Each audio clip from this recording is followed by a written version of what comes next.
Good day, everybody, and welcome to Pound for Pound. I am the Nigerian nightmare Kamaru Usman. Henry Cejudo, aka Triple C. I'm loving that accent. Come on, you're the jack of all trades, bro. You like it, my brother? You like it? Is this why you get your roles on the Black Panther? I mean, what else is next, bro?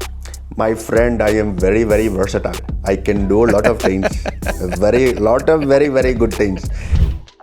A Shadow Line production.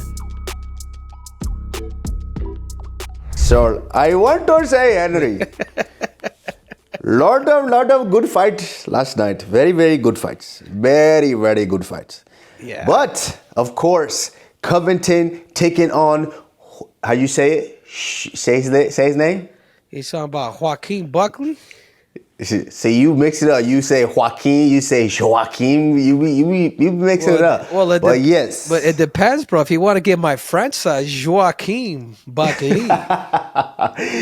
Well, Joaquin Buckley taking on Colby Covington. And it was a good fight. It was a really good fight. Now, this is what you expect from a welterweight fight. You know, these guys can punch. These guys can grapple. These guys can wrestle. These guys can kind of kick. They can do everything. And so I personally think it was a good fight. But I was just exhausted. At the fights. I went a little bit early because I had friends fighting on the prelims, so I went early. And by that main event, I was gassed out. And so I saw the ESPN MMA put up a clip. I saw that. Let me see. Pull it up, Brian. Yeah, I saw it too, man. I personally, I kind of like what you're wearing, bro. You're always styling. I mean, yeah, I did. Repping that young La. I was doing. So I'm like, yeah, let me just get out of here. Let's go, Henry. I'm like, Ali, let's go. See, you see how the people are still looking, but I'm like, let me see if I can beat the crowd. And they put it out, and they make it seem like, oh, I was leaving. But let me catch you up there, Kamaru Usman, because I tell you what, one thing that I will say about Buckley, and by the way, I did call this fight. I said, I don't think Colby Covington get past 3 rounds with this dude. This dude's got vicious power. He's not afraid of his wrestling. And Colby too, like it's not even that same Colby, the Colby one that you fought when you guys fought for the first time. He's diminished quite a bit, and the same reason why Buckley was the favorite in that. But I'm talking about him going to the body, him countering Colby in every exchange, getting into takedowns, like literally, being on top of him, like showing a little bit of that machismo with a guy like Colby Covington. He did what he did. He went to the body very well. He defended Colby. He stayed in the middle. I was afraid the beginning of round 1 when he was on his back, but then eventually he was able to escape. I think Colby started kind of better in the later round of round 1, but he allowed Buckley to get up, and Colby just didn't have that gassing no more to continue on with the wrestling. But that being said, he did what he had to do, went to the body. I mean, just pretty much beat up raw dog freaking Colby Covington. But I want you to see this, Kamaru Usman, because there's one thing that Joaquin Buckley is doing very, very well, is now at welterweight. He is currently undefeated. He is 6-0, where before when he was at middleweight, I want to say he was 4-5 or 5-4, but now it's changed. But I want you to take a look at this and look at this promo, man. This dude is cutting some promos, Kush. He wants a piece of that number. I tell you what, Kamaru, I gotta give this dude credit. You gotta give credit to credit's due. The dude has gone so much better at the welterweight division. Like I said, dude, this dude's a problem. 4 fights this year. 3 out of those 4 fights were finishes. I mean, he finished Wonder Boy. He finished Colby Covington. He finished Vicente Luque. I mean, he's on a roll, Kush, but listen to the marketing that he's doing. He wants to get to that title shot quick. And who is he asking for? He's asking for the Nigerian Nightmare. How to respond to it, Kush? I feel like you're some piece of me, bro. Everybody wants you. Listen.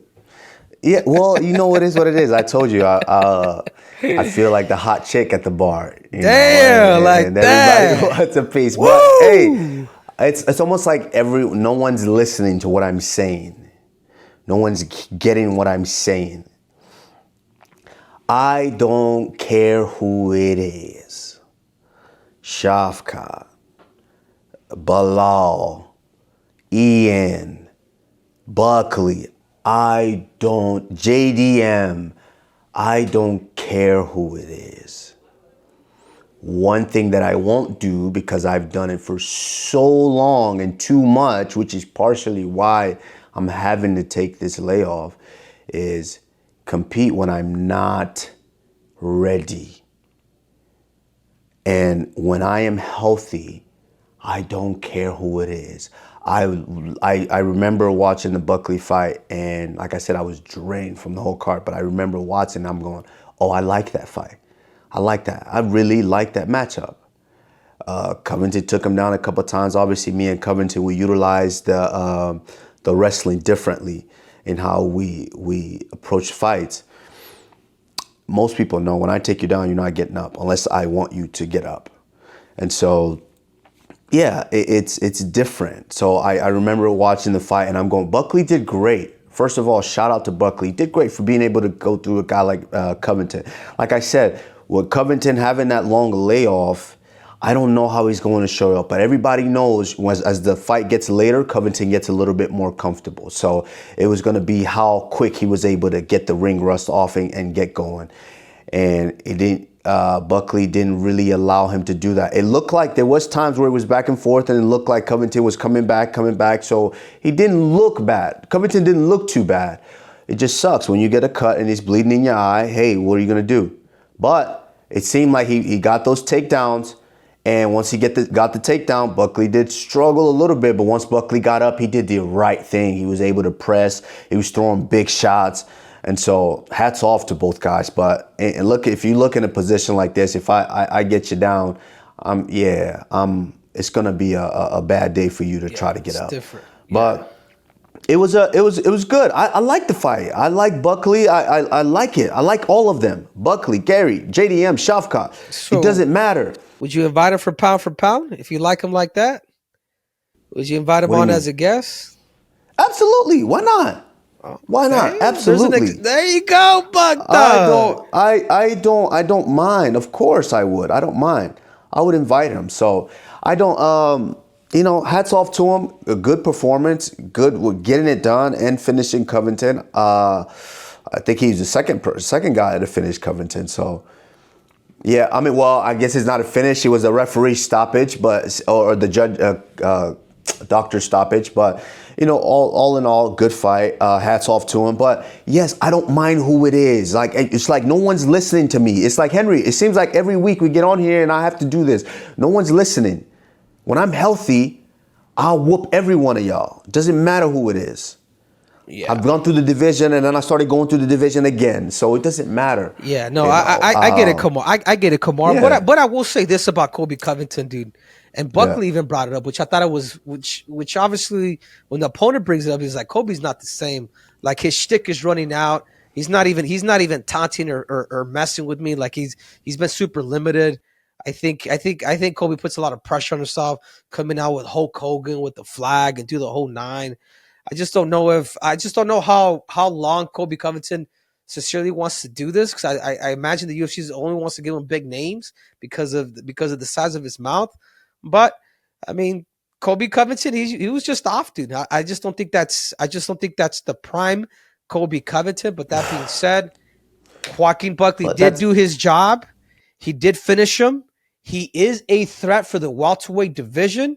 If you're asking me, and I'm in your position, I'd put Buckley through the gauntlet. Give him Ian Gary. How are you going to go up against a pound-for-pound king that was reigning for years and years and years, that was freaking lapping people? Let him go through the gauntlet. As much as I would even like to see you fight him. But I feel like there's fights in the top 5 for you that'll probably be an easier matchup that I would prefer for my brother. So that being said, if I'm in your position, come on, I get it. You'll fight anybody. But I also know there's a businessman to you. I'd give him Ian Gary, rebook that, and I actually have him possibly even finish it Ian Gary himself too. I think, you make a good argument. I think that's definitely a really, really good fight. But as it pertains to me, I don't really care about these guys. For me, I still love this. I still train. I do this. I love this. And the fighter in me, I want to fight. And it's very, very frustrating not being able to just go out there and fight. And that's what I hate, because you hear all these young guys now running with this rhetoric like, oh, you're scared to, like, who is it? You're scared to get in there with me. You're scared to, the little freaking wannabe Irish, you're scared to get in there with me. I'm not scared to get in there with nobody. What are you talking about? You know, I love this. And of course, and it's almost like they're forgetting the other component of this too. This is how we make a living. When we don't do this, we don't get paid. The money's not coming in. Of course we like money. I want that to come in. All of that situation. And, you know, it's frustrating when I'm not able to do that. But I'm taking the appropriate time to make sure that I'm healthy when I step in there. Yeah. But Henry, you make a good argument. If the fight can be booked while I'm ready, then yes, I think him versus Ian Gary. Yeah, they made that. Ian Gary didn't really improve himself, or really go down that far. I think they make that fight. It's a good fight.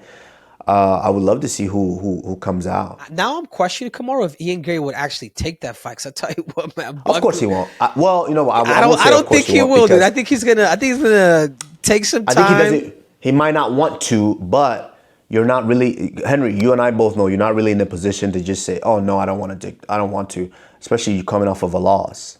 You're not really in a position to say that. You want to get back to the title, and I think Ian says he says he does want to get back to the title, and so this is the road right here. You go ahead and stop a guy that's on a streak, which Buckley is on the streak, and he looked good. I'm not gonna take anything away from Buckley. He looked good, but I think we might be a little unfair with Covington, because I don't think Covington looked bad. I don't think he looked bad. I think he didn't. The wrestling wasn't as strong as it normally was early on in his career, but I don't think he looked bad. He was landing shots. It was back and forth. Had there not been a cut, I was starting to see Buckley was starting to huff and puff a little bit. I would have loved to see what round 4 and 5 would look like. But that's a hypothetical. You know, but absolutely, I agree. It's what it is, Kamaru. I mean, we gotta give it up to Buckley. You know, real recognizes real. But other than that, the co-main event deal with Cub Swanson. I mean, Cub Swanson, it was a fight. I don't really necessarily break that fight down. Cub Swanson just happened to throw that over and eventually catch him, because the fight was pretty much just a war. It was pretty much just a fight, and then his opponent too, his hands were like down. He was continuing to keep getting clipped with that overhand to finally he just went to sleep.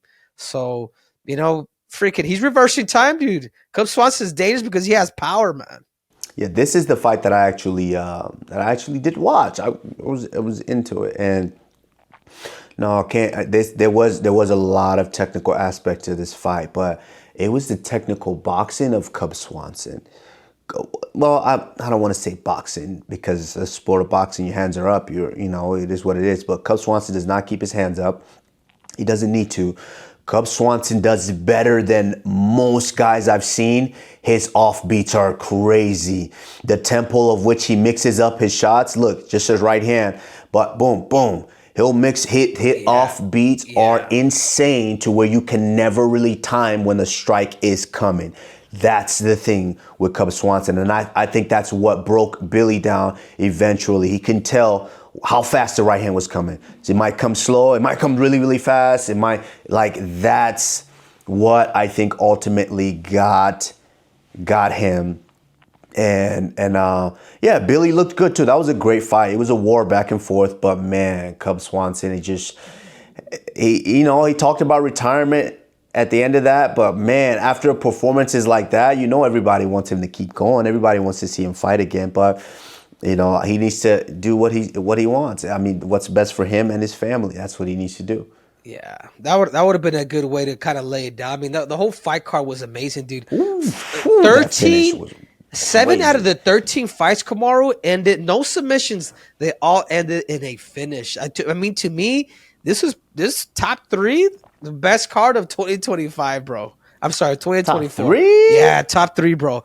You watch all these fights, even though there was finishes, I'll definitely give it that, man. Maybe I'll rank a number. Maybe I can rank it anywhere between there, but not just that Cub Swanson get the win, but also Manel Kape, dude. But what about your boy Manel Cobb, dude? He got my boy Bruno Bulldoguinho, man. This one hurt, dude. This was a great fight, Henry, and this is the Manel Cobb that I've been waiting to see. We know that this guy's there, but it's just sometimes he gets in some fights where he doesn't let go. But he did this fight. And listen, Bruno was a game opponent. Bruno was tough. Bruno stayed with him. It was back and forth. Bruno landed some big shots too. But Manel, man. Yeah, it was an athlete with power, with speed, that can see the shots, oh man, he was rolling shots, slipping shots, and it was fantastic. I mean, it was a great fight. And it was entertaining too. Like, he was entertaining the fans. He's doing little things that he's getting the crowd into it. And I would love to know that. Look at that. I would love to know what the exchange with him and Dana was at the end of the fight. But Manel definitely made a case for himself that I think he may be one fight away.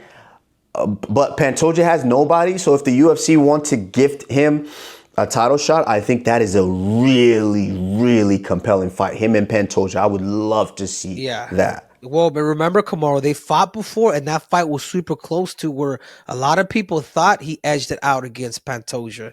I mean, Manel, and I understand what you're saying about Manel Cobb, dude. I don't know if it's brain farts that he has, but he is that good, and he showed that. I mean, the way that he was able to break down Bruno. I've trained with Bruno for the majority. That's one of the closest training partners that I have. Bruno's a very technical fighter, very good. I felt like it was. I felt like Bruno did enough to win round one.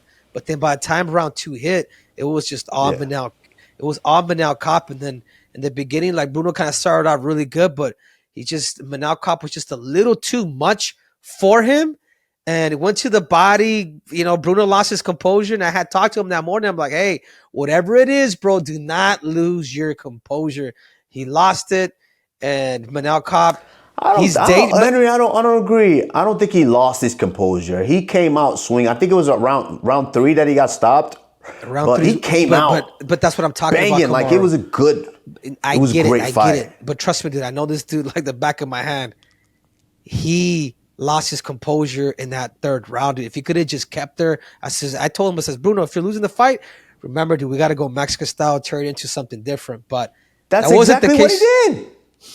But not really. But he lost composure. In round 3, he came out just banging because I think he was losing. He was down 2-0, I think. Maybe 1-1, but he came out round 3 because he knew he was down, and he hit Manel with like at least 3 or 4 good shots right away at the beginning. I was like, oh, sure. We'll call what we want to call it, but I will say this about Manel, and Dana White did bring this up. I like him. The flyweight division needs a fucking big mouth like him. Like, he's so good for the flyweight division. He did be my boy. He did entertain. He did taunt.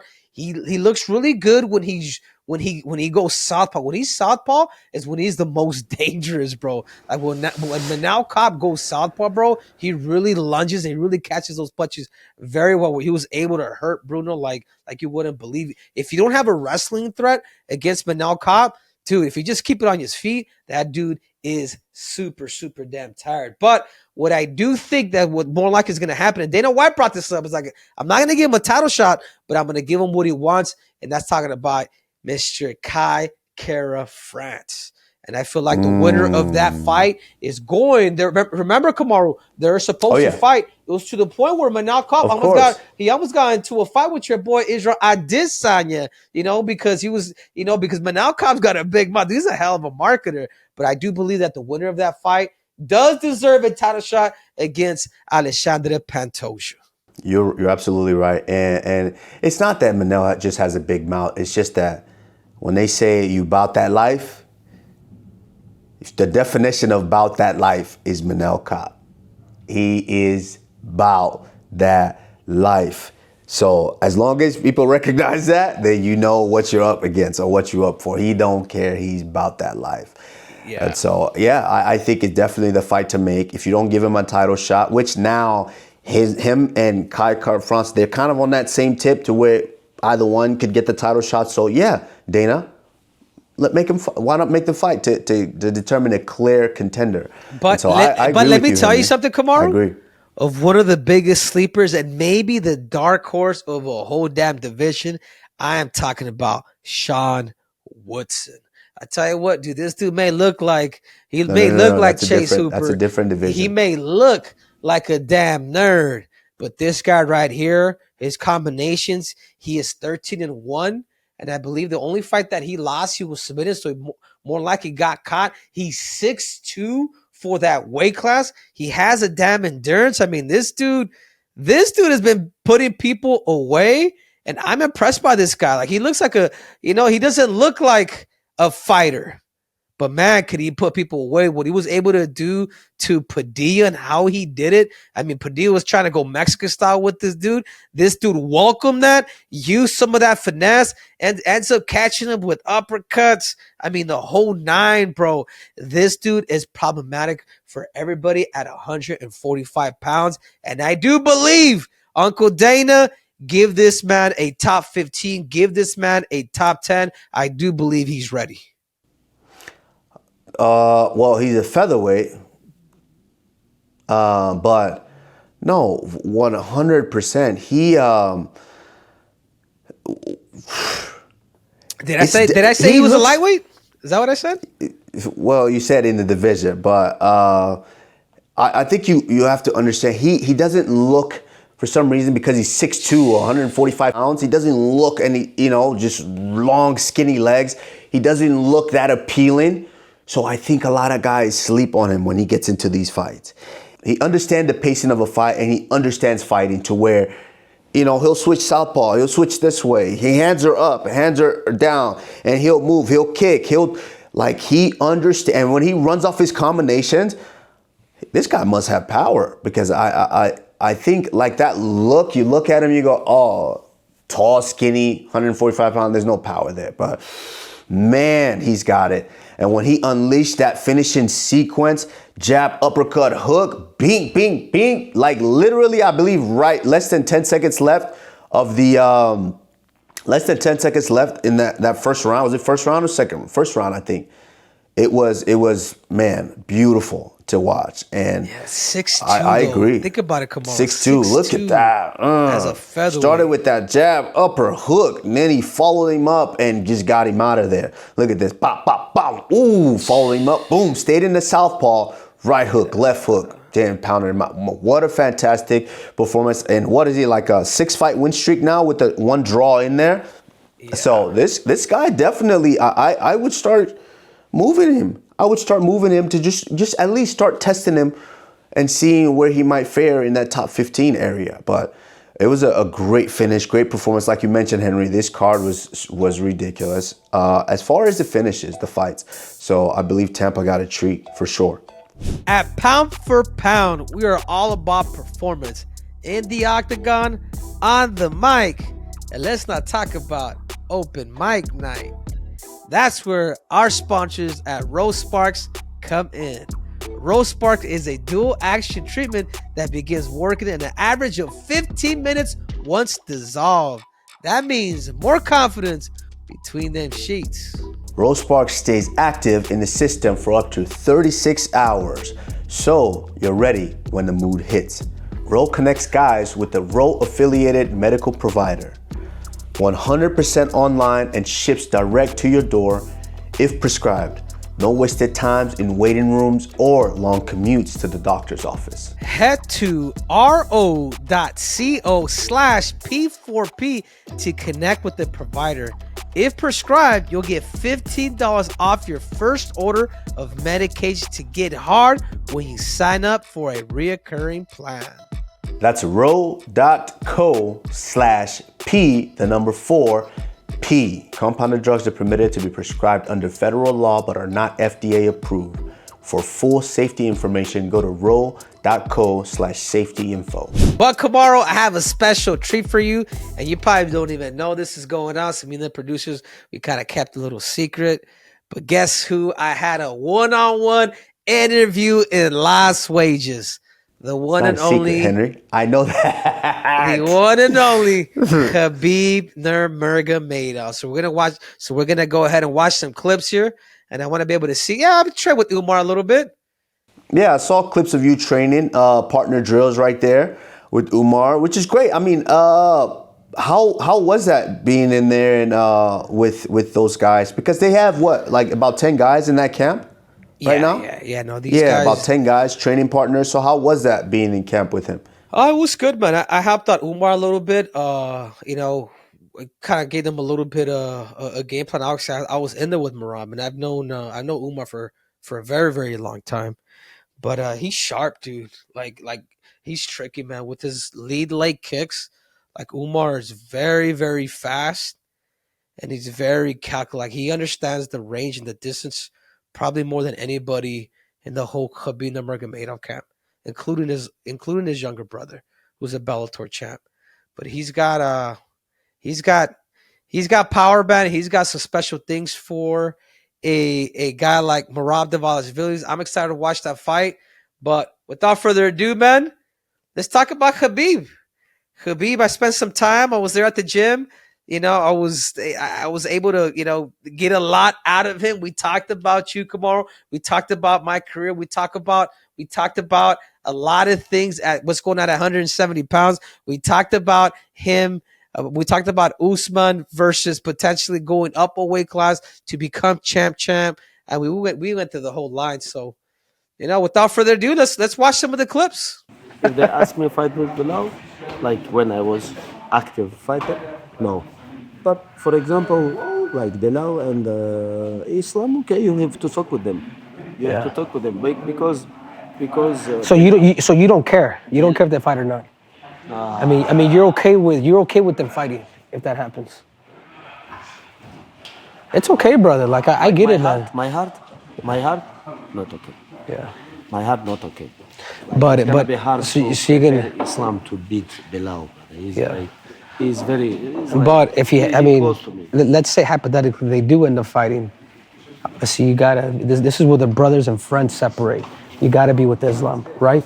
Of course. Yeah. But if they fight, but I don't think it's ever gonna happen. But for me, it's gonna be very hard to prepare somebody to beat Belal.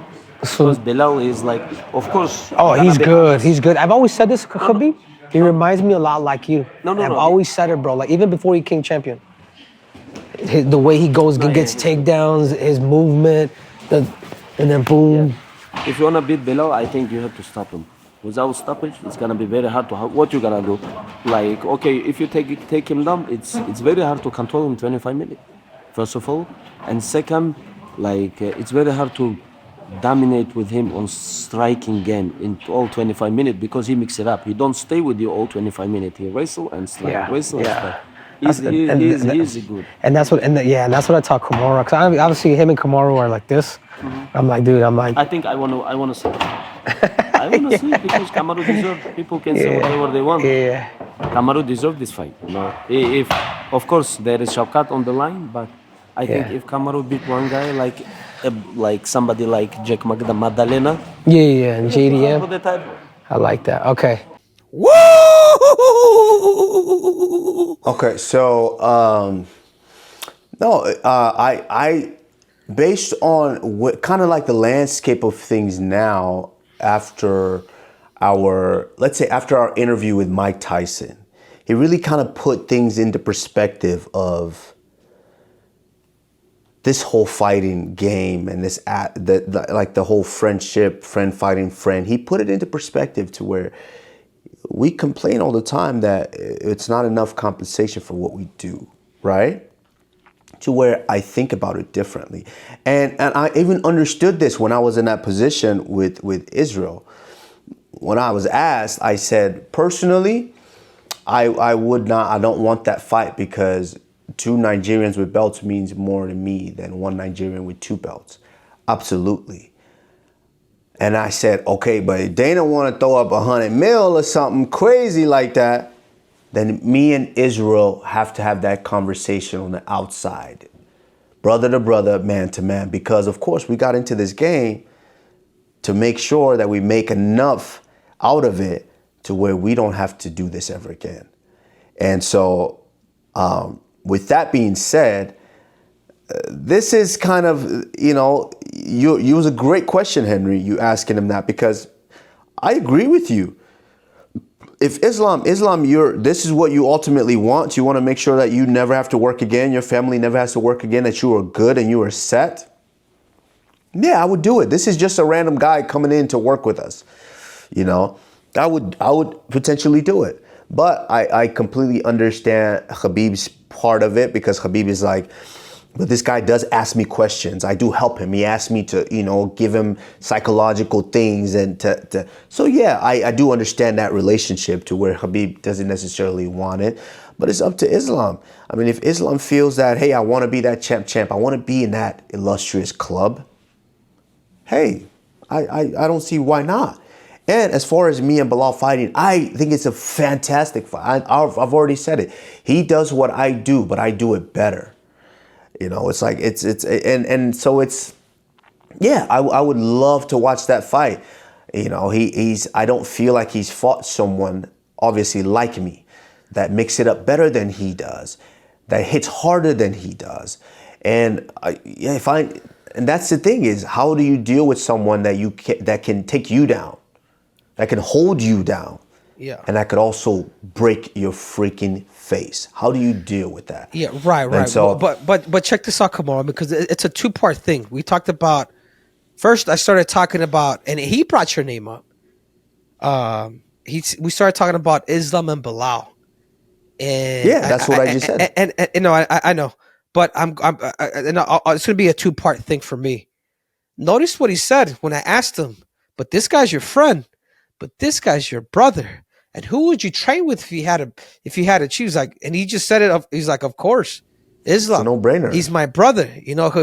Khabib said he wouldn't fight a guy like Belal because there's a sentimental feeling between them.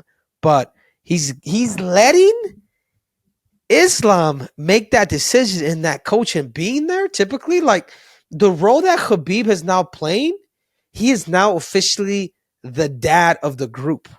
Like, you know what I'm saying? I'm there, dude. Like these guys, I remember even Islam was beat up, and right before sparring, I was like, hey Henry, like, man, how do you do this to recover, dude? I'm like, fuck. And then Khabib's like, no, he's gotta go. In other words, these guys, like Khabib has officially played that role. But Khabib did also open that crack and said, it depends what Islam wants to do. If Islam really wants to become double champ, he wants to fight him. He's not fighting me. He's not fighting a brother. He's fighting a friend. So I do believe that Khabib, if he gets the nod, if Khabib's able, like, all right, he talks to Islam, hey, this is what you want to do, he'll go with it. And obviously he will coach Islam against a guy like Belal Muhammad. Two, I liked what he said about you. I like the person that he's picking for you. He's picking JDM. He's like, listen, Kamaru Usman just needs one fight. Maybe give him some guy like JDM. He fights him. He beats him. He's in for the title. But he even mentioned at the beginning too, is like, Kamaru deserves this. In other words, he's saying that maybe you don't need to fight anybody, Kamaru, and go straight for the title, especially when we release the tape. I think it's good. I think it's good for you. I think Khabib has done a good job of really understanding the game and really knowing like what has weight and what doesn't. The Belal situation, I think that's a great fight. And I can't say enough about it. Obviously, that's what I would want, but it's up to the company. If they feel like they want me to fight someone else, then I will fight someone else when I'm ready to return. That's it. But on the first part of what you said, what 100%, Henry. Like, he has to go with Islam. He's going to pick Islam, of course. And I understand why he personally wouldn't want to, because he has built a relationship with Belal Muhammad now. Belal comes in and asks him, hey, how did you do this? How would you do that? How do you handle these situations? So you kind of build a rapport there. You build a closeness there. But yeah, I think for Islam, hey, it is what it is. If he wants to be in that club, that illustrious club, then I think, yeah, go for it. Why not? It's remember what Mike Tyson said to us. Is if that's really your friend, then you would give them that opportunity to make that money. So, hey, we'll see what happens. Yeah, in there. I like that. But I did tell him this. I'm like, And I did talk about Ilya, his potential. Right, He wants to go up to 155 pounds, and it was super interesting on how fair this dude is. I love the fact that Khabib Nurmagomedov is super fair. Play the clip. Ilya Topuria. I like what Ilya Topuria is doing. I really do. I like the fact that he said, you know what? I want to go up to 155 pounds, fight the number one contender. If he wins, and then if he wins that, then he fights Islam. I think that's good, brother. Look, listen, Ilya Topuria knocked out 2 first ballot Hall of Famers. You know what I'm saying? Volkanovski and Max Holloway. Those guys are amongst the greatest featherweights of all time. I think he deserves.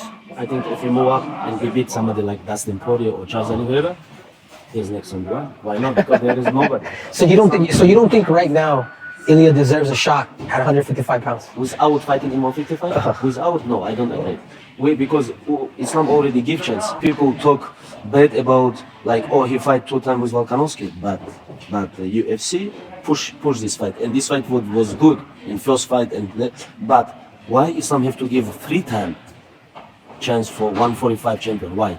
It's not fair for 155 pounds. Right. But if he move up and he beat somebody like Charles Oliveira, of course. Yeah. And I think, you know what I think? Yeah. I think he can beat him. Yeah. Yo, Henry. Woo! Tell that ain't fire, Kush. Hey, 100%. This is exactly how I feel. Exactly how I feel. Yes, I do believe Ilya Topuria can win that fight. You see it. Charles Oliveira gets hurt in a lot of fights, and he gets dropped in a lot of fights. And so now you throw in a guy like Ilya that doesn't just hurt you. He will get you out of there. That mixes up the attack, goes to the body, goes to the head. I think Ilya is the favorite in that fight. Taking nothing away from Charles Oliveira. Charles is very, very dangerous, and Charles is very, very good. But I think Ilya is a favorite in that fight, and I think 100% he goes out there and he gets through Charles Oliveira. 100%, he's next for that. But Khabib is also right. He fought Volkanovski twice because really there wasn't a clear-cut guy to go in there and fight him. And so people do give him shit for that. Oh, you fought the same guy twice, blah, blah, blah. So, hey, if Ilya is able to go in there and get past Charles Oliveira, I mean, Charles is has mostly almost all the records in that division. Then that lets you know that, hey, not only is he an indomitable force at 145 pounds, he might be the next lightweight potential challenger. Yeah, no, 100%. And I like that. I like that. I like the way that Khabib approached it. He said, hey, you know what? Give him the number one contender. If he's really gonna fight up to this weight class, then let him earn it. And I'm just like, because I was already thinking thus far with a guy like Ilya, because he did beat 2 first ballot Hall of Famers, and he did it in a fashion where nobody got into championship rounds with them. There's a lot to be said about that. But the fact that Khabib said, all right, dude, we'll take him. But first he has to go through the number one contender, Charles Oliveira, which is something that Ilya Topuria actually wants. I personally like what Ilya's doing. I don't think he needs to dance with anybody at 145 pounds. I think what he does is he goes up, he fights Charles Oliveira, and then he fights Islam Makhachev if he gets that victory. I think it's that simple. Because I do believe that if Islam Makhachev does not go up and challenge himself to become champ, then he has to give that opportunity to the little guy. I'm talking about Ilya Topuria, because Ilya Topuria is going to pretty much go up, fight the number one contender, and then do it. So will the same thing be said for a guy like Islam Makhachev if that's the case?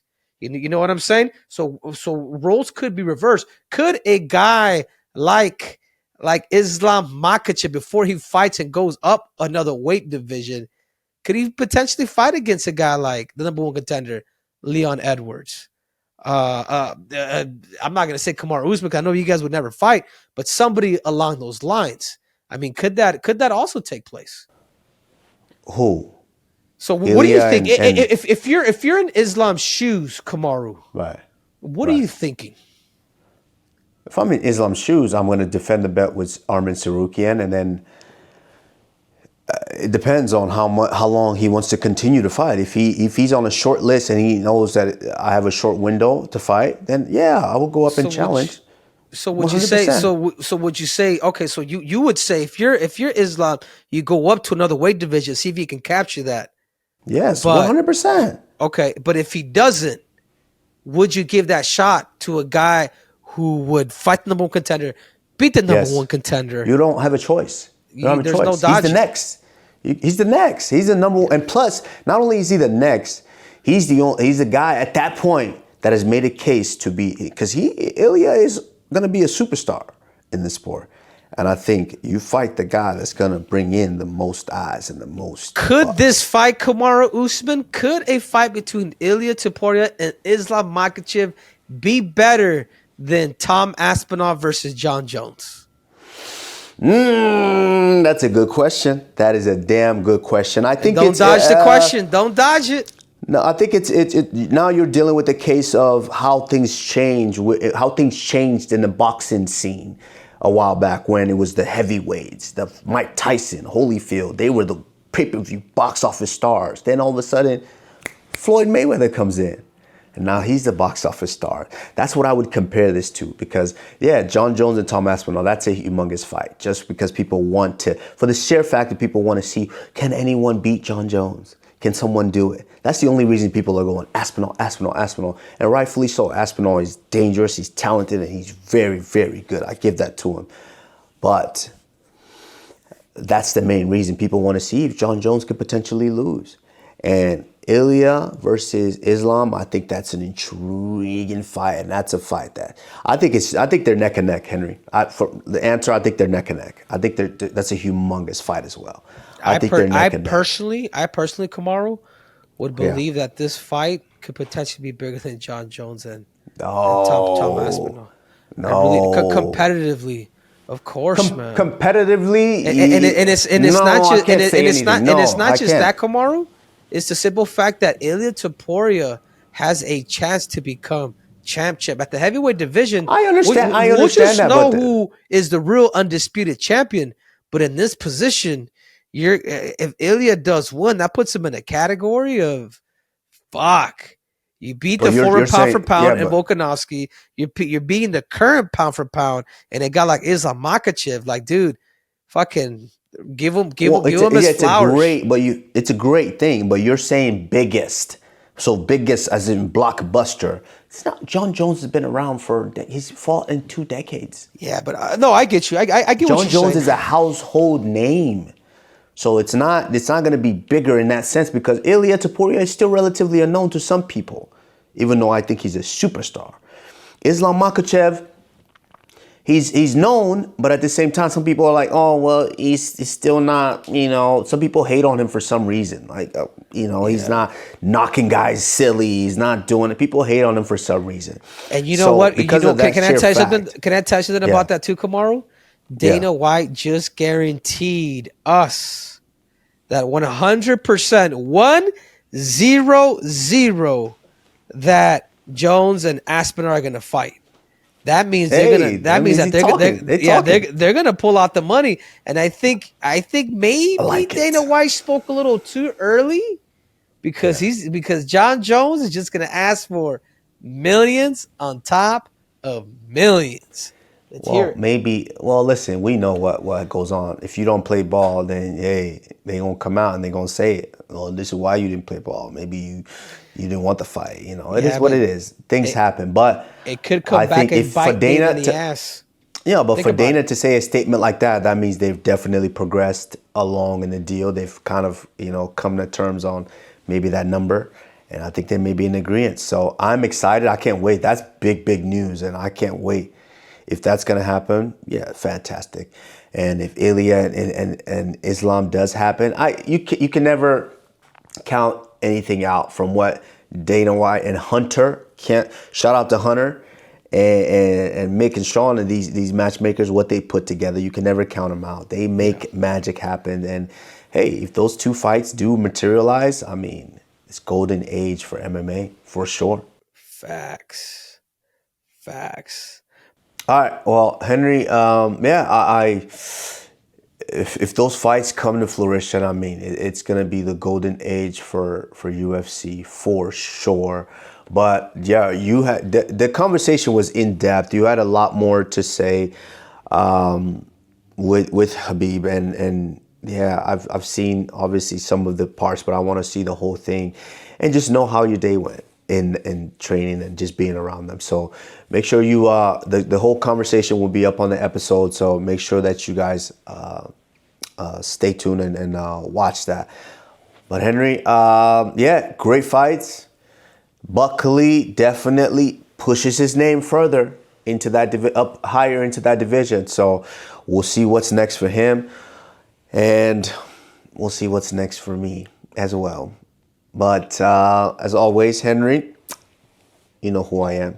I am the Nigerian Nightmare, Kamaru Usman. Henry Cejudo, aka Triple C. And we are out.